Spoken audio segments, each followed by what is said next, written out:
Nama Ganjar Pranowo dan Prabowo Subianto masih banyak disebut sebagai calon yang akan dipilih sebagai presiden di Pilpres 2024. Berdasarkan survei terbaru yang dikeluarkan Indikator Politik Indonesia, Ganjar dan Prabowo menempati dua teratas sebagai top of mind presiden.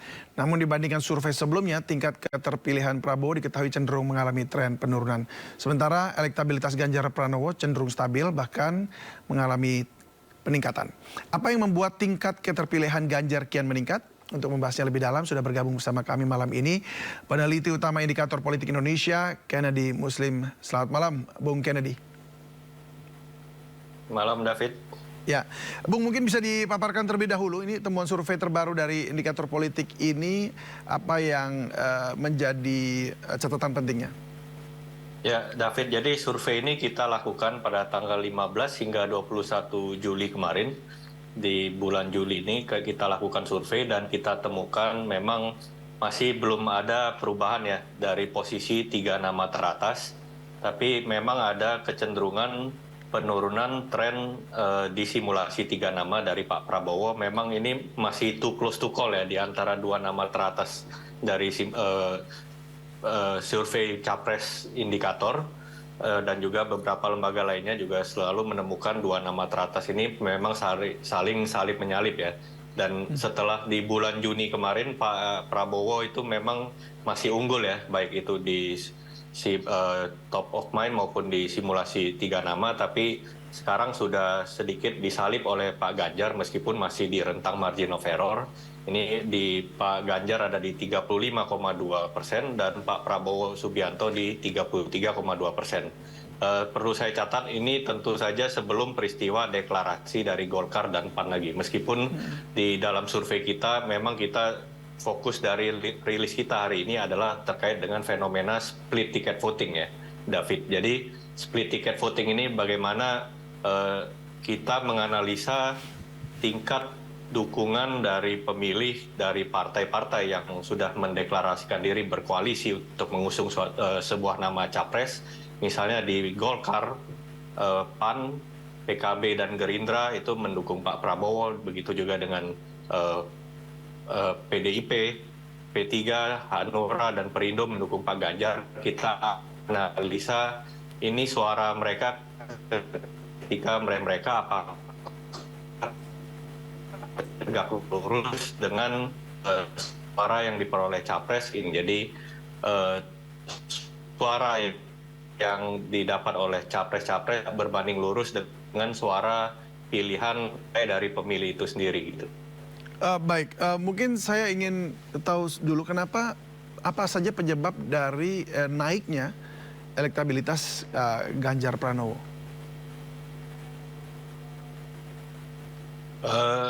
Kalau kita lihat memang di tren survei kami, suara Pak Ganjar itu relatif stagnan selama 1 bulan terakhir, tapi memang ada penurunan di suara elektabilitas Pak Prabowo gitu. Dari survei bulan Juni itu suara Pak Prabowo di 36,8 turun ke 33,2, sedangkan Pak Ganjar dari 35,7 ke 35,2. Ini memang secara statistik tidak signifikan ya penurunannya, jadi bisa dibilang relatif stagnan gitu suara Pak Ganjar, tapi ini sudah menyalip Pak Prabowo yang mengalami penurunan gitu. Jadi memang Pak Ganjar sekarang di dalam simulasi 3 nama bersama dengan Pak Prabowo dan Pak Anies memang sekarang di posisi teratas gitu dengan 35,2%. Oke, apa penyebab dari stagnan dari hampir semua, bahkan kalau Pak Prabowo atau Pak Anies juga mengalami penurunan? Apakah ada faktor-faktor lain?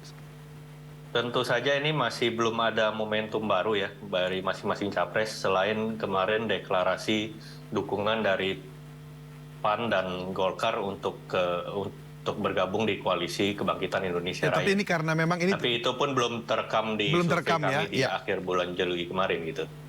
Baik, Anda meletakkan top of mind ini ada Ganjar Pranowo di 22,8% ya. Kemudian ya. Prabowo Subianto 22,2%, itu bedanya 0,6%. Lalu kemudian ada Anies Baswedan 15,4%, dan lah ini ada nama Pak Joko Widodo juga 4,2%. Ini ya, jadi dalam tiap survei kita memang ada pertanyaan top of mind. Top of mind ini artinya, David, kita tidak memberikan list nama kepada kepada responden gitu. Jadi ini secara spontan responden mengutarakan responnya ketika ditanyakan bila pemilihan presiden diadakan sekarang, siapa yang akan mereka pilih sebagai presiden, mereka menjawab secara spontan. Oleh karena itu memang sering ditemukan nama incumbent presiden yang tidak bisa maju lagi juga tetap disebutkan oleh responden dan kita tetap masukkan dalam list top of mind kita gitu. Baik, lalu bagaimana dengan simulasi-simulasi yang dibuat? Misalnya dengan 2 nama, lalu 3 nama. Apa yang muncul? Ya. Dari simulasi 2 nama juga ada hal yang menarik. Jadi dari simulasi 2 nama terjadi penyempitan selisih dukungan antara Pak Prabowo dengan Pak Ganjar ya. Dari sebelumnya selisih ketika kita adakan simulasi 2 nama, selisihnya masih di angka sekitar 9%, 9-10% di bulan Juni. Kemudian sekarang sudah menyempit ya, gap tersebut menjadi tinggal 7% sekarang gitu. Ya, tapi memang masih Pak Prabowo unggul ketika kita simulasi 2 nama karena kita temukan basis massa dari pendukung Anies Baswedan masih sebagian besar mengalir ke Pak Prabowo ketimbang ke Pak Ganjar gitu. Tapi ini ada tren perbaikan bagi Pak Ganjar di mana gap tersebut sudah semakin mengecil gitu. Lalu apa yang terjadi jika itu simulasinya 3 nama?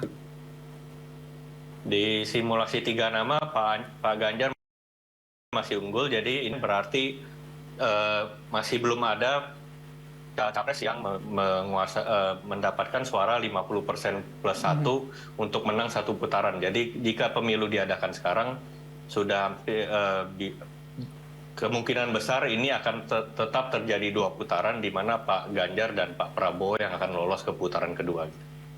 Baik, jika memang pemilu dilakukan sekarang, lalu dengan simulasi 3 nama, maka yang maju berarti kan Pak Ganjar dan Pak Prabowo begitu? Pak Atau Prabowo, ya benar. Akan 2 seperti itu. Karena, Apakah itu akan berlaku bersama juga nanti dengan putaran kedua hasilnya dengan simulasi 2 nama? Tentu saja ini semua kan saat ini belum mulai masa resmi kampanye ya Mas. Jadi masih sangat dinamis.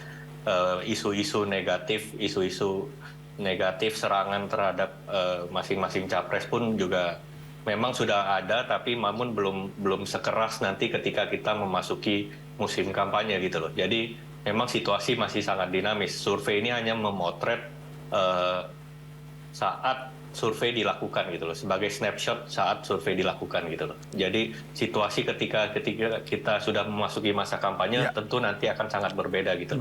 Angka ini masih akan sangat dinamis karena lobby-lobby dan segala macam. Ketika masuk putaran kedua, kemungkinan besar kalau misalnya ada 3 pasang dan Pak Anies tetap bisa berlayar, itu tentu suara Pak Anies akan bisa kita sebut sebagai kingmaker gitu loh. Ketika